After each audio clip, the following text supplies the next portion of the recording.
Many people who want to go into rice processing business, they want to start by building a factory. This is very good. It's not a bad idea. I'm personally, I also love factories. As I am, I want to have a bigger factory that I'm producing not just rice. I'm processing a lot of things. It has been my idea. I have a factory that is processing eggs, processing pepper, processing rice, processing different kinds of cassava byproducts. This has been my idea, and many people want to do that too. But the challenge is that as a beginner, there is a way you should approach business, especially a beginner in Africa, a beginner in Nigeria. There's a way you approach your business. It will be somehow different from the way someone who is from the first world country will go into business, because you are just starting in an environment that you are so much disadvantaged. There are a lot of things ahead of you that are wrong.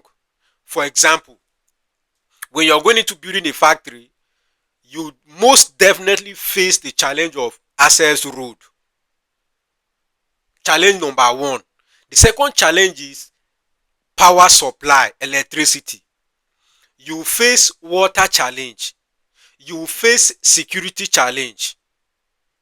Now, most of these things or most of these challenges, you can't just tackle them by yourself alone. You will need, or let me say, it's a challenge that's supposed to be tackled by the government, but they have not done it. They are still struggling with it. So when you're coming into this business, you will have to settle down and say, look, this business I'm facing, what are the likely challenges that I'm going to face that will cancel me out? Because many times people assume it's just money. If I have money, I've tackled all the challenge. No. When you have money, how about bad road? How about insecurity? How about power supply, lack of water? These are things that will make a factory not to function properly, or will make a factory not to make money as they should. So I've made this post on countless times telling people that if you want to go into rice processing business and you're not from the north, you shouldn't build the factory from the east or from the south. If you're from the west, no need of you building a factory there. And people feel like, oh no, you're trying to tell us not to develop our area. No, I understand how Nigeria is. I'm in Nigeria, and by God grace, I'm 30 years plus. I've seen a little, I've read a little.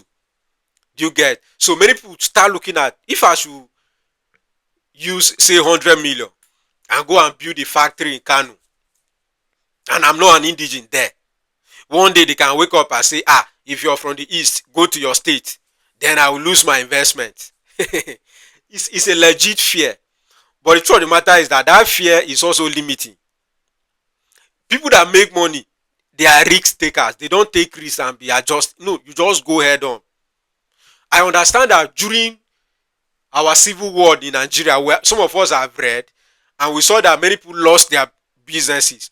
But when that finished, the whole world adjusted. Nigeria adjusted. People who were from the east went back to north. People who were from the north went back to east. And we have mingled back ourselves. We are doing our business. Of course, we still have some agitation. People start telling you, and we must one day go back to they are there. Those things are there. It's because of bad governance.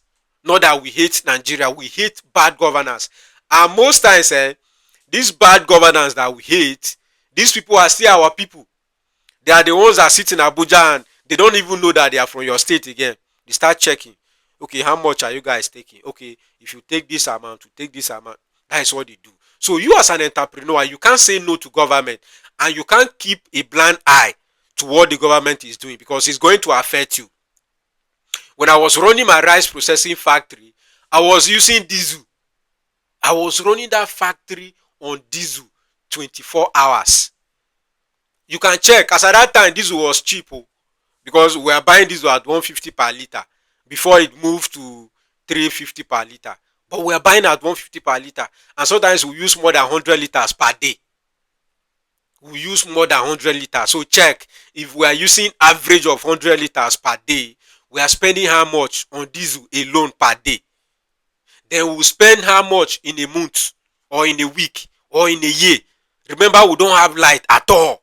In that community, human beings were there. Nigerian citizens were there.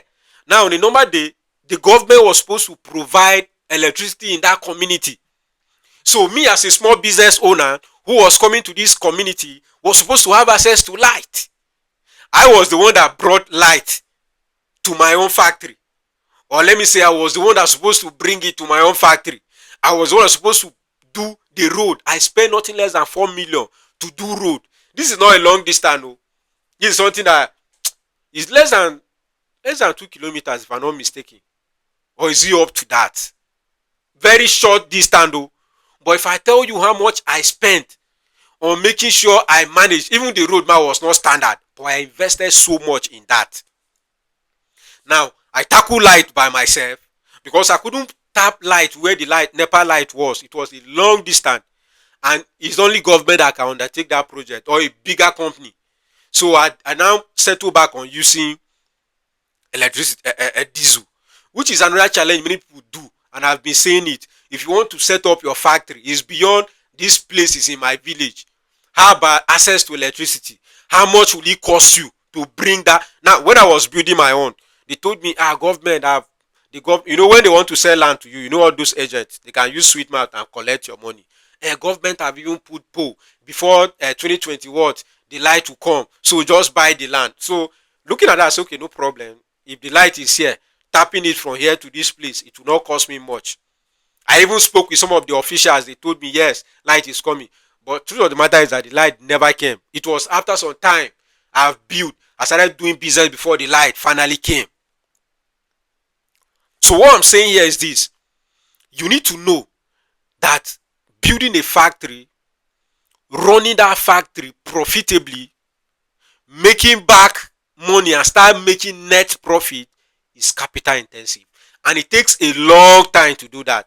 I'm saying this because I've seen a lot of factory that are locked, they are not operating, because the people who invested in that business were thinking, if I just put in money, the factory will start producing money for me. Now when they invested that money, they now discover that, first, there is no light, I will need to be using electricity. Second, security issue, I will be the one that will employ police or employ vigilante or any community security. I'll be the one that will be paying them money to be there to safeguard my investment. And when I'm done with that, I will still be the one that will dig borehole. I will still be the one that will construct the small. I did all of that in my factory. I built my borehole, did the street, provide my own electricity for me, and I even pay tax. Government come and charge me money. They collected money from me. So that is the country where you are. You're not in UK. You're not in Canada. You're not in Dubai. You're not in what is it called now? In US, where government will be the one that they pipe everything just for you to just pick your cable and go and tap. No. Here you are the one to provide those things that you have there. Those things are common. And even we too, they told us that they are common. They are things that government is supposed to provide for us. We still provide them ourselves. I was reading this book by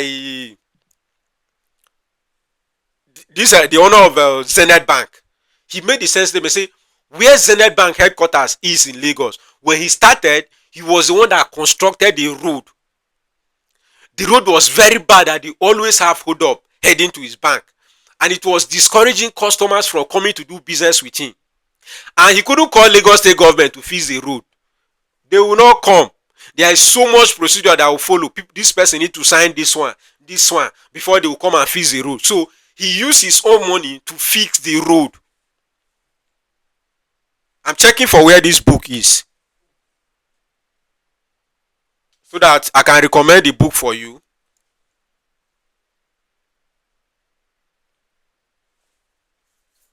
Good. Here is the book. You can, if you're an African entrepreneur, I always say this, you have to read books written by Africans, Nigerians. This is one of it. You can see this book now, Africa Arise and Shine, by Jean Ovia. He's the owner, founder of Zenith Bank. You read this book and you understand how business is done in Nigeria. So what I'm trying to say here is that he did all those things by himself. He have the capital, the big capital, but you don't have. Or you don't have. So how do you approach this rice business? Now, before I even say that, people keep asking me, is rice business profitable? Building a factory, is it profitable? Yes. Rice is something that will consume every day by everybody. In my house this morning, we ate rice. We are still going to eat rice tomorrow. Next tomorrow, I'm sure that we are eating rice. The next coming tomorrow, I'm sure that we are still eating rice. And that is how it is in many African countries, or let me say many African homes, Nigerian homes. We consume it every day. There is no day you wake up and say, except you don't have it in your house. The people who don't eat that, who eat balanced diet, there are not many. So those ones, you can say, okay, based on our timetable, rice is not on this timetable. They are not much. Majority of us we eat rice every day. When there is occasion, the first food you are going to see that will be served in that occasion is rice. Birthday, wedding, burial, anything, get together party, anything, rice must be cooked there. So the demand for rice is very high, and that is the reason why when the price for rice increased, it affected everybody. Spoke about it. Now that rice is cheap because we are importing, everybody is comfortable. So even though they can't afford to buy bread because the price of bread have not decreased, rather it increased, they are okay. We used to buy bread that time 800. Now one bread, good bread, is around 3,000, 4,000. You can't get quality bread for 1,000.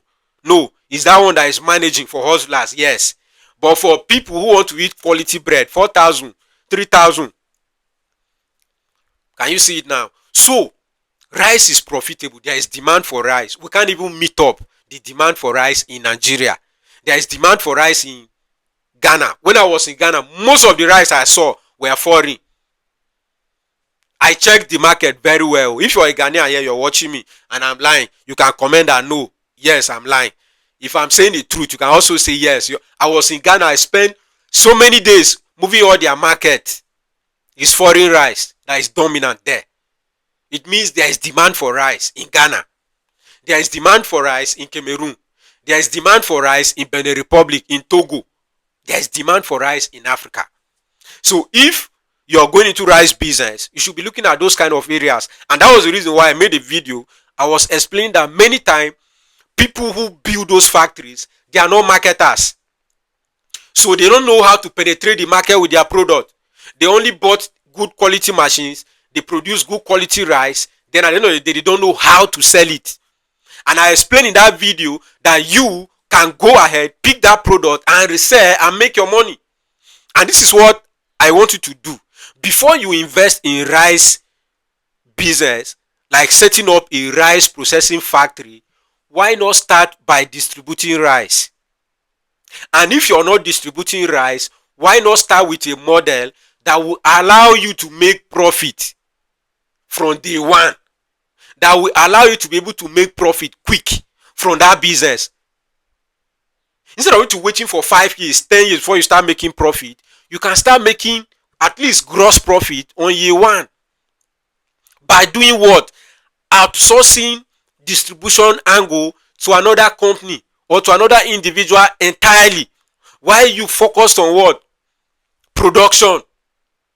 But if you want to go into it and still be the one distributing, you face challenges.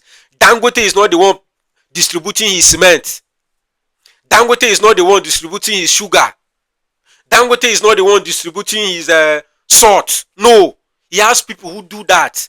They even bring their own truck. What they do is that they register with them, he brand it because he's already a big name. For some of us who have been into logistics in Nigeria, we know that there are certain companies that if you're using their truck, those police, those boys will not stop you on the road. So many people bring this truck to Dangote for that purpose. And they help distribute his product and they make money. I've bought truckload of cement from Dangote before and I know how much those people that are moving those trucks already they make. It's not Dangote that is making money from those trucks. No. Those trucks are only helping him to distribute his product and he have left that angle for them. So that is what I expect you to do. So if you are going into building your own factory, 4 things that you must know that you're the one that is going to provide for yourself. And if you can't produce, or let me say provide those things by yourself efficiently, then you should avoid rice processing business. Number one, access road. Where is this factory? Can it be accessed easily all year round? Number two, the security condition of that environment. I've seen some factories in northern Nigeria where people come there to kidnap people. Yes, I have many people come in that my factory is, the factory was so isolated in a place that was not that safe. So even though I encourage people that if you want to build your factory, come and build it in northern Nigeria. It's not everywhere that you can still build it in northern Nigeria. You have to build it in a place where the security there is a bit good. Kidnapping is not that much. Like in Kano, there's data that came out throughout from July. How many months ago? Only 6 people were kidnapped in Kano. Even less than many other states in East. You get. What I'm trying to say here is that their state, it mustn't be Kano. Like Niger State, there are some local government in Niger State that are safe. Like Benue State, there are some local government in Benue State that are safe, that you can build your factory in. So you don't have to pick your factory and go and put it in one remote area because it's your community, and then the road going there is very bad. The heavy trucks cannot go there when it's rainy season. No, it should be accessible by people who want to pick your product and resell. And then there should be security on that access road. Not that I want to visit your factory, then they will kidnap you on the road. Can you see it now? So your factory should be accessible. There should be security. And then electricity. See, you cannot run a rice processing factory on diesel. It's practically impossible. I've seen many factories. What they do is that I don't know how they do it. They work with NEPA. For some of us in Nigeria, then their own factory, they will be having light. You'll be surprised that other people don't have, but they have. I've seen many Indian, Chinese people in Benue State, in Niger State, in Kogi, where their factory is, they have 24 hours light. There's a way they do with NEPA, but they have their own transformer, they have their own light, because they are the one that have money more than you now. They have people, investors who are giving them big money. Right? They are giving them big money to set up these things. But by and large, what are they doing? They still can't depend on NEPA alone. Or let me say on generator alone. They still have generator. When I was working with Nigerian breweries, we had big engines like generators, thousands of that can consume a lot of diesel. They were all filled with diesel. Then there is NEPA. So once NEPA is off, they can on their generator, and that is what you need to do. So don't think because you have small money in your account now you're looking at I will have no, you cannot. You'll be frustrated. The money that you burn on, you know how inconsistent our government is with prices.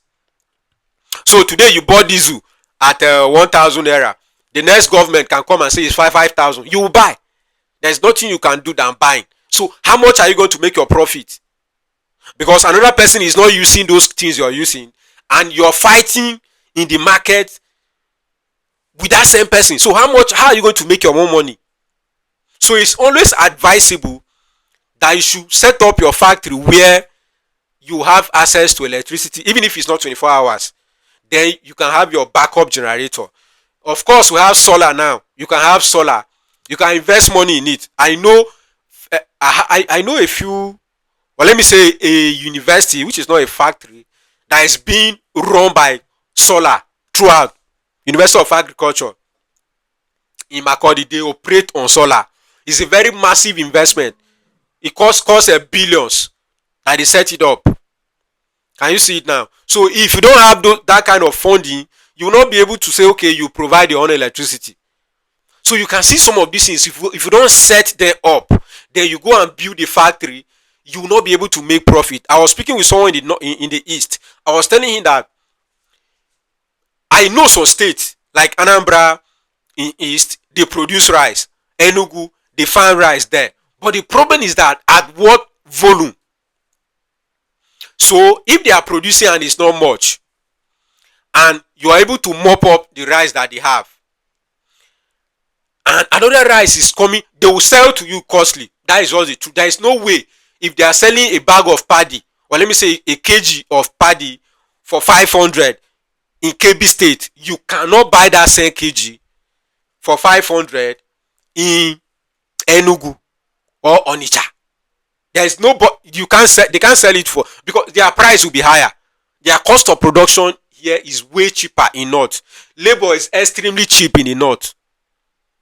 Can you see it now? So now, if your factory is now in Onitsha, for example, and you bought paddy for 600, I bought paddy for 500 in northern Nigeria, and I produce this rice and I send it to Onitsha in the market. You too, you're selling Onitsha. Who do you think will sell cheaper? I will sell my cheaper and still make profit. You now, if you want to compete, you will not be able to make profit. Why I'm saying this is because when I was producing my rice at full capacity in Makurdi, nobody in Makurdi could buy my rice. Oh, that is the truth. They will check. Omo, what is this guy saying? When I can easily go to Urukun Rice Mill here and buy rice, he's now telling me this price. I now have to look for a way to be pushing my rice. And I had a shop, a warehouse in Abuja. I have a place in Lagos. I was selling to people in Port Harcourt. I couldn't sell my own rice in my state. Why? It was too much for them. Meanwhile, my cost of production was high based on the equipment I was using.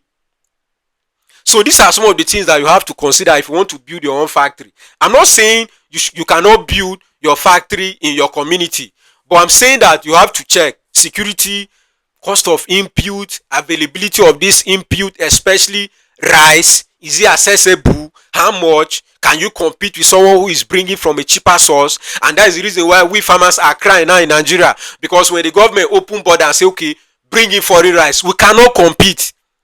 These are guys who produce rice and their government buy from them at a higher price. Meanwhile, like in Thailand, the government provide input for them. When they produce this rice, the government still use their money and buy it from them at a good price. So when you go to Thailand and then you want to buy rice as a foreigner, you're buying from the government at government price. The farmer sold to government at government price and made his money. They even encourage farmers. Now in Nigeria, you are the one that will buy your own land. You buy tractor. You buy fertilizer. We cannot compete with them. And that was the reason why we were crying as Nigerian farmers. We cannot compete on grains. How much does it cost people to cultivate 1 hectare of maize in India? It's not the same it will cost me to do in Nigeria, in Kano State or in Niger State. It will cost me higher. I will not employ boys to be watching that farm for me. I will pay them plenty money. Because security here is not the same they have in India. So you have to be zero emotional when it comes to setting up your factory. Don't do it. See, I will just say it. When I built my own factory in Benue State, I then sat down. After I've made mistake, lost a lot of money due to flood, so many things, and I check. I say, okay, what is the mistake? I say, even me building my factory in Benue State was wrong. You might be thinking, what is he saying? Because Benue State is a rice producing state and I'm from there. So it's my state. So I need to bring development in my state. But I'm telling you that I was wrong. I was supposed to build that factory in Niger State or Kano or Kebbi. Why? These are the states that are producing higher volume than Benue State. So many times, many people will make, or let me say average people, they make their choices based on good, based on bad and good.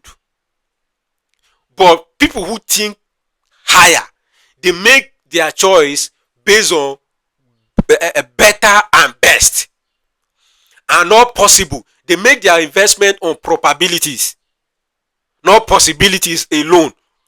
Probability. Then you are looking at, okay, if I build my factory in Benue State, do you know that most during those times, there were seasons where we were buying paddy from Gombe, we were buying paddy from Niger, we were buying paddy from Kebbi State to Benue State to produce. Can you imagine? We are buying paddy from Taraba State to bring it to Benue State to produce rice. So I now saw the cost was very high. Oh my brother, I'm telling you this for free. So I sat down and I said, no. I would have set up my factory in Kebbi State. Go to Kebbi State, buy land there, build my factory there? Because one, I was not selling my rice in Benue State. I was still moving it to Lagos, Abuja, Port Harcourt, Onitsha, all those places. They were the ones who were buying my rice, not Benue State. And Benue State is very good, but it's not the best. Enugu State can be very good, but you have to go with the best. Which state is the best? For example now, because I'm from Kano State, I'm a Kano indigene, I will not emotionally go and build a palm oil processing company in Kano State. It doesn't make any sense. It does not make any sense to anybody to do that. So nobody will even do that thinking he has sense. Can you see it now? I will build it in Akwa Ibom. I will build it in Cross River. I will set up that kind of thing in an palm oil producing state. That is what I would do. When the Chinese people visited Nigeria and they wanted to build their cassava starch, ethanol, and all those things, they didn't build it in Abuja, because Abuja is the state capital, the country capital, very safe. Why then? Because there is no cassava there. So why move cassava from Benue State to Abuja instead of you building it in Benue State? Why not in Lagos? There's no cassava in Lagos, except you are bringing it down to Lagos from other states. Yes, Lagos is good because we have few that are there, but majority are not there because they know Lagos is not it. They are in Ogun State, they are in Benue, they are in Lokoja, Kogi State. So use your sense too and do this. I gave an example of Dangote as a person. He's from Kano State, but when he wanted to build his oil refinery, he didn't set it up in Kano to bring development in Kano. No. What he did was that he went to Port Harcourt. He was the one that said it. The video is on YouTube. You can watch it. He said he went to Port Harcourt to get land there. The then governor, due to their political maybe differences, they refused selling the land to him. So he went back to Lagos. Now he said the place that he bought in Lagos was a waterlogged area. They have to sand fill. They spend a lot of money on sand filling that place alone. I've been there, so I saw the place. I have one of my clients who have a real estate property there. I went close to there. I saw how much he will spend on sand filling that place so that the place will not sink. So the best alternative was River State, but he was rejected. Then he took it to Lagos. So you too, if you're making investment decision that involve you building a processing factory, go with the best decision. Don't go with the good. The good is good, but calculate the cost. Are you willing to chase it? I was speaking with someone yesterday and I told him, if you are going to do that, it means you are going to build a very large warehouse where you buy a lot of paddy and store and be processing. But why stress yourself? Make sure your factory nearness to raw materials is the first thing to consider when you're building your factory. So thank you so much. I believe this video has helped you on your research and you're going to make a wise investment decision. So thank you so much for reaching out here and watching this video. I remain Dennison, your billionaire farmer.